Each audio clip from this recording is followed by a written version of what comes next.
this video I'll show you how I salvage lawnmowers.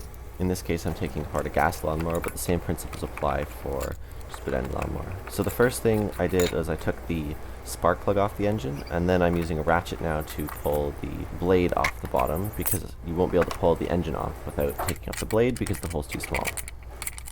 Now I'm uncovering the bolts that hold the engine on the top. These are quite easy to unscrew.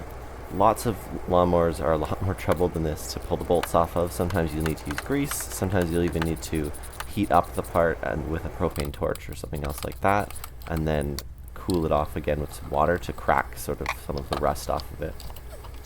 Now I've got the engine off. I'm going to clip the throttle cable off of the lawnmower handle.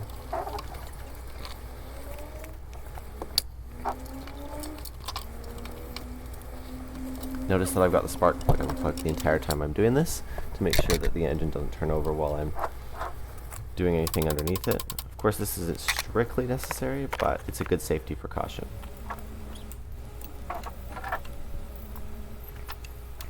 Now I'm going to take off the wheels, and these turned out to be a lot stickier.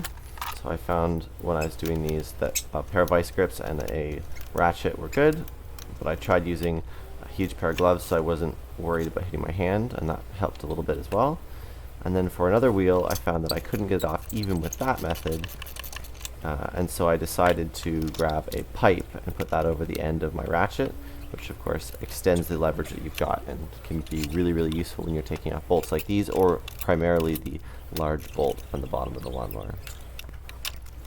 And that's how I salvage lawnmowers.